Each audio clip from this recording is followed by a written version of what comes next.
Type number 1 odd even. এই টাইপে 15টি অঙ্ক দিয়েছি। প্রথমে সহজ অঙ্ক, ক্রমান্বয়ে কঠিন অঙ্কগুলো দিয়েছি। যে ব্যক্তি 15টা অঙ্ক করবে, আশা করি এই টপিক থেকে যে কোনো অঙ্ক দিলে সে করতে পারবে আশা করি। অড আর অড যোগ করলে ইভেন হয়, বিয়োগ করলেও ইভেন হয়। অড আর অড গুণ করলে অড হয়, অড আর ইভেন গুণ করলে ইভেন হয়। এগুলো মুখস্থ করা আবশ্যক নয়, কারণ এগুলো আমরা ধরেও করতে পারি। যেমন 1 আর 1 যোগ করলে কত হয়? 2 হয়, যা একটা ইভেন নাম্বার। অর্থাৎ অড আর অড যোগ করলে ইভেন হয়। এর থেকে আমরা এটা বুঝতে পারি। 1 আর 1 যোগ করলে 2 হয়, অর্থাৎ অড আর অড যোগ করলে ইভেন হয়। প্রথম অঙ্কটা দেখি। If n and p both are odd numbers, which of the following must be an even number? n এবং p যদি অড নাম্বার হয়, তাহলে নিচের কোনটা অবশ্যই ইভেন নাম্বার হবে? তো প্রথমে আমরা n যে কোনো একটা অড নাম্বার, p যে কোনো একটা অড নাম্বার নির্দিষ্ট করে মান দেয় আনি। এক্ষেত্রে আমরা n এর মান অড নাম্বার হিসেবে 1 ধরে নেব, p এর মান অড নাম্বার হিসেবে 1 ধরে নিলাম, nও 1, এর মানও 1 ধরে নিলাম। আর ধরেই নিয়ে ক্যালকুলেশন করার যে পদ্ধতিটা, এটাকে বলা হয় সাবস্টিটিউশন মেথড। অর্থাৎ এই অঙ্কগুলো আমরা সাবস্টিটিউশন মেথডের মাধ্যমে করব।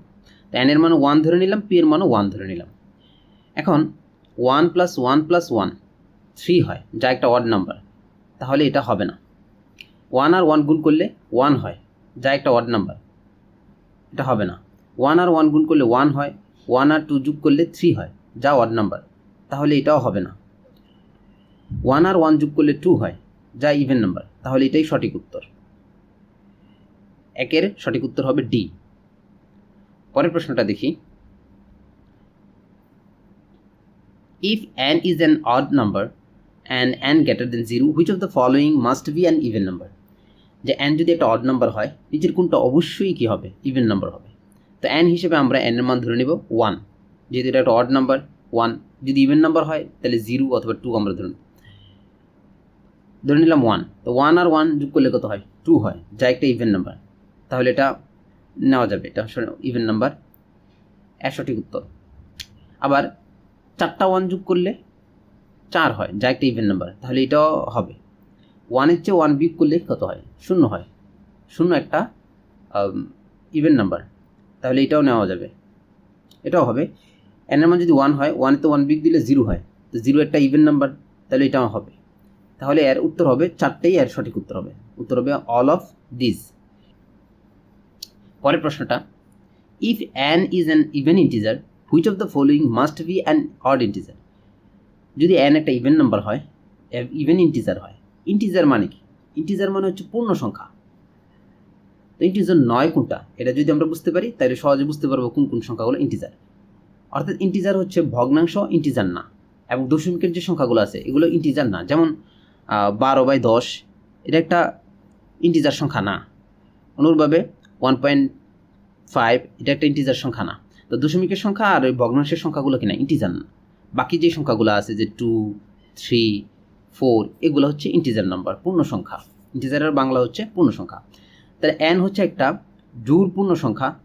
আর যদি হয় n যদি একটা জোড় সংখ্যা হয়, নিচের কোনটা অবশ্যই বেজোড় সংখ্যা হবে, এটা আমাদেরকে বলা হয়েছে বের করার জন্য। তো আমরা প্রথমে কি করব? সাবস্টিটিউশন মেথড অনুযায়ী আমরা কাজ করব। n এর মান 1 ধরে নিলাম। n এর মান ইভেন নাম্বার হিসেবে, যেহেতু ইভেন নাম্বার বলছে তাহলে আমরা n এর মান 0 ধরে নেব। অড নাম্বার বললে 1 ধরে নেব। তো n এর মান আমরা ইভেন নাম্বার হিসেবে কি ধরে নিলাম? 0 ধরে নিলাম। তো 0 যদি বসাই আমরা, তাহলে কত হয়? -2 হয়, যা একটা ইভেন নাম্বার। কিন্তু আমাকে বলছে কোনটা অড নাম্বার হবে, এটা হবে না, বাদ।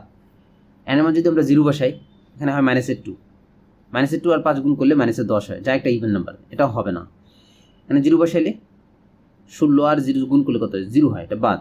8 দিয়ে 24কে ভাগ দিলে 3 8 24, 3 হয়, অর্থাৎ অড নাম্বার। তাহলে এটাই হবে সঠিক উত্তর। বাকি অপশনগুলো আমরা দেখি। 0 দিলে কত হয়? এটা 0 হয়ে যাবে। 3 4 12, তাহলে 4 একটা ইভেন নাম্বার, তাহলে এটাও হবে না। তাহলে সঠিক উত্তর হবে সি নাম্বার। পরের প্রশ্নটা দেখি। If x is an odd integer, for which of the following equation must y be an even integer? যদি এক্স একটা অড ইন্টিজার হয় তাহলে নিচের ইকুয়েশনগুলোর মধ্যে কোনটার মধ্যে ওয়াই অবশ্যই ইভেন ইন্টিজার হবে। নিচের সমীকরণের কোনটার মধ্যে ওয়াই এর মান অবশ্যই ইভেন ইন্টিজার হবে, এটা বের করতে হবে। তাহলে আমরা প্রথমে ধরে নিই এক্স এর মান হচ্ছে 1, যেহেতু অড ইন্টিজার বলছে তাহলে 1, আর ইভেন ইন্টিজার বললে আমরা 0 ধরে নেব। তো এক্স এর মান যদি আমরা 1 ধরি তাহলে ওয়াই এর মানটা কত আসতেছে 5, যা একটা অড নাম্বার, তাহলে এটা হবে না, কারণ আমাদের বলছে ইভেন নাম্বার হবে। আবার এক্স এর মান যদি আমরা এখানে 1 বসাই তো কত হচ্ছে, ওয়াই এর মান 7 হচ্ছে, তাই এটা যা অড নাম্বার, এটাও হবে না।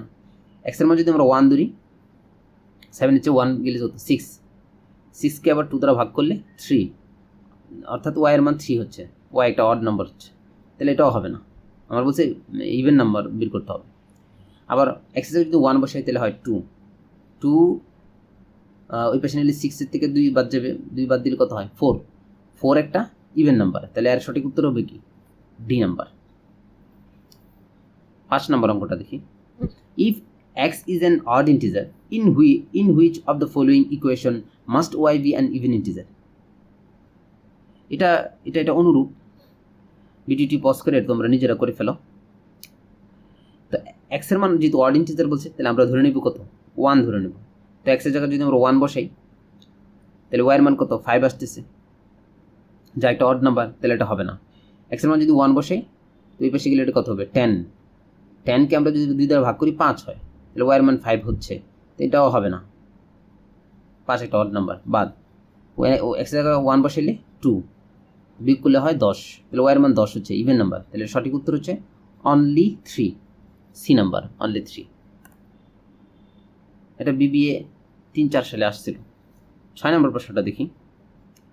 If x is an odd integer and y is an even integer which of the following statement is always true? যদি এক্স একটা অড ইন্টিজার হয় এবং ওয়াই একটা ইভেন ইন্টিজার হয় তাহলে নিচের কোন স্টেটমেন্টটা, কোন তথ্যটা সর্বদাই সত্য হবে? তাহলে আমরা এক্স হিসেবে ধরে নিলাম 1 অড নাম্বার হিসেবে, আর ওয়াই এর মান ইভেন নাম্বার হিসেবে আমরা ধরে নিলাম 0। ইভেন নাম্বার বললে আমরা 0, 2 যে কোনো একটা ধরতে পারি, আর এক্স এর মান অড নাম্বার হিসেবে 1 ধরে নিলাম। তো 1 আর 0 যোগ করলে কত হয় 1 হয়, যা একটা অড নাম্বার, তাহলে এটা সত্য, এই তথ্যটা সত্য। আবার 1 আর 0 গুণ করলে কত হয় 0 হয়, 0 একটা ইভেন নাম্বার, কিন্তু এখানে বলা হয়েছে অড নাম্বার, তো 0 তো অড নাম্বার হয় না, 0 কি হয়, এটা একটা ইভেন নাম্বার হচ্ছে। 1 আর 0 গুণ করলে ইভেন হয়, তাহলে এই কথাটা সত্য না। এখানে যদি আমরা 1 বসাই তাহলে 2 হয়, আর এখানে যদি 0 বসাই 2 আর 0 যোগ করলে কত হয় 2 হয়, যা একটা ইভেন নাম্বার, তাহলে এটাও সত্য।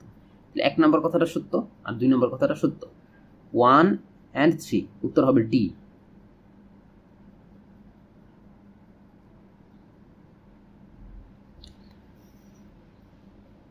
If m is an even integer and n is an odd integer, both are positive number. Which of the following must be even? m যদি একটা ইভেন ইন্টিজার হয় and n যদি একটা অড ইন্টিজার হয়, নিচের কোন এবং পজিটিভ নাম্বার হয়, নিচের কোনটা অবশ্যই ইভেন ইন্টিজার হবে, এটা বের করার জন্য বলা হয়েছে। তো আমরা যেহেতু ইভেন ইন্টিজার বলছে তাহলে m এর মান ধরে নেব 0 আর n এর মান ধরে নেব 1, অড ইন্টিজার হিসেবে n এর মান 1, 0 আর 1 ধরে নিলাম। তো 0 এর স্কোয়ার করলে কত হয় 0 হয়, আর 1 এর স্কোয়ার করলে 1 হয়, তাহলে এটা কাজ করলে পাওয়া যাবে একটা 1 পাওয়া যাবে, যা ওয়ার্ড নাম্বার, এটা হবে না। আবার 0 আর 1 গুণ করলে কত হয় 0 হয়, ততটুকু বাদ, 1 এর স্কোয়ার করলে 1 হয়, যা একটা ওয়ার্ড নাম্বার, তাহলে এটাও হবে না। 0 এর কিউব করলে 0ই হয়, 1 এর স্কোয়ার করলে 1 হয়, 0 আর 1 যোগ করলে 1 হয়, যা একটা ওয়ার্ড নাম্বার, এটাও হবে না। 0 আর 1 গুণ করলে 0 হয়, 0 এর স্কোয়ার করলে 0 হয়, 0 আর 0 যোগ করলে কত হয় 0, আর 0 একটা ইভেন নাম্বার, তাহলে এর সঠিক উত্তর হবে কি ডি। অবশ্যই এটা কি হবে ইভেন নাম্বার হবে। আবার বলি 1 আর 0 গুণ করলে কি হয় 0 হয়, আবার 0 এর স্কোয়ার করলেও 0ই হয়, 0 আর 0 যোগ করলে 0 হয়, 0 একটা ইভেন নাম্বার, তাহলে এর সঠিক উত্তর হবে ডি। 8 নম্বর প্রশ্নটা দেখি। If m is an even integer and n is an odd integer, both are positive number, which of the following must be odd? যে m যদি ইভেন ইন্টিজার হয়, n যদি অড ইন্টিজার হয় এবং পজিটিভ নাম্বার হয়, নিচের কোনটা অবশ্যই অড ইন্টিজার হবে? তো m এর মান যেহেতু ইভেন ইন্টিজার বলছে তাহলে আমরা এটার মান ধরে নেব 0, আর n এর মান ধরে নেব কত অড ইন্টিজার হিসেবে 1 ধরে নেব। m এর মান 0, n এর মান ওয়ান। তো জিরোর স্কোয়ার করলে কত হয়? জিরো হয়। বা ওয়ানের স্কোয়ার করলে ওয়ান হয়। তো ওয়ান আর টু গুণ করলে টু হয়। এটা একটা ইভেন নাম্বার, তাহলে এটা হবে না, আমাদেরকে বলছি অড নাম্বার হতে হবে। প্রথমটা বাদ। জিরো আর ওয়ান গুণ করলে জিরো হয়, ওয়ানের স্কোয়ার করলে ওয়ান হয়, ওয়ান আর ওয়ান যোগ করলে কত হয়? টু হয়, যা একটা ইভেন নাম্বার, তাহলে এটাও হবে না। জিরোর উপরে 5 দিলে জিরোই হয়, ওয়ানের উপরে 4 দিলে ওয়ানই হয়, জিরো আর ওয়ান যোগ করলে কত হয়? ওয়ান হয়, যা একটা অড নাম্বার, তাহলে এর সঠিক উত্তর হবে কি? এটাই হবে সঠিক উত্তর। জিরোরে 5 করলে জিরোই হয়, ওয়ানরে 4, 1 to the power 4 করলে কত হয়? ওয়ানই হয়, জিরো আর ওয়ান যোগ করলে কত হয়? ওয়ান হয়, যা একটা অড নাম্বার, তাহলে এটা সঠিক উত্তর হচ্ছে C number. If x is a positive even integer number then each of the following is odd except. X যদি একটা ইভেন নাম্বার হয়, ইভেন পজিটিভ নাম্বার হয়, তাহলে নিচের প্রত্যেকটাই অড ইন্টিজার হবে, শুধু একটা ছাড়া। অ্যাকসেপ্ট মানে হচ্ছে ব্যতিক্রম, তা ব্যতিক্রম হবে, ব্যতিক্রম, অডের ব্যতিক্রম কি? ইভেন, অর্থাৎ সবগুলোই অড হবে, শুধু একটা কি হবে? ইভেন হবে। ওই ইভেন নাম্বারটা আমাকে খুঁজে বের করতে হবে। অ্যাকসেপ্ট মানে হচ্ছে ব্যতিক্রম, তাহলে অর্ডার ব্যতিক্রম হবে ইভেন, তাহলে নিচের কোনটা ইভেন নাম্বার হবে এটা আমাদেরকে বের করতে হবে। এক্স যদি ইভেন হয়, নিচের কোনটা ইভেন হবে সেটা আমাদেরকে বের করতে হবে। আবার বলি প্রশ্নটা, মানে এক্সের মান দেওয়া আছে ইভেন, যদি এক্সের মান ইভেন হয় তো এখানে নিচের প্রত্যেকটাই কি হবে? অড হবে, শুধু একটা ছাড়া। ওই একটাই আমাদের কী করতে হবে? বের করতে হবে। অ্যাকসেপ্ট মানে ব্যতিক্রম, ওই ব্যতিক্রমটা আমাদেরকে বের করতে হবে। তো এক্সের মান যেহেতু ইভেন ইন্টিজার, তাহলে আমরা এক্সের মান ধরে নেব জিরো। তো এক্সের মান জিরো ধরলে এটার মান কত হয়? 3 হয়। এর এক্সের মান ধরে নিলে জিরো ধরলে এটা হয় তো 5 হয়। 3 আর 5 গুণ করলে হয় 15। 15 একটা অড নাম্বার, তাহলে এটা নেওয়া যাবে না, আমাদেরকে অ্যাকসেপ্ট বার করতে হবে। অর্ডার অ্যাকসেপ্ট ইভেন, এটা হবে না।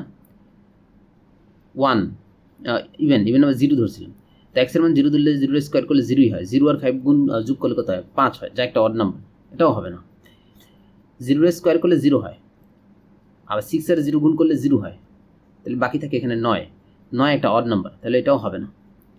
জিরো স্কোয়ার করলে জিরো হয়, জিরো আর 3 গুণ করলে জিরো হয়, জিরো আর 4 যোগ করলে 4 হয়, যা একটা ইভেন নাম্বার, তাহলে এখানে এক্সেপশন হচ্ছে এটা ডি নাম্বারটা। বাকি সবগুলোই অড নাম্বার, শুধু এটাই কি হয়? অ্যাকসেপ্ট হয়, এক্সেপশন হয়, অর্থাৎ এটা ইভেন নাম্বার। এটাই হবে সঠিক উত্তর।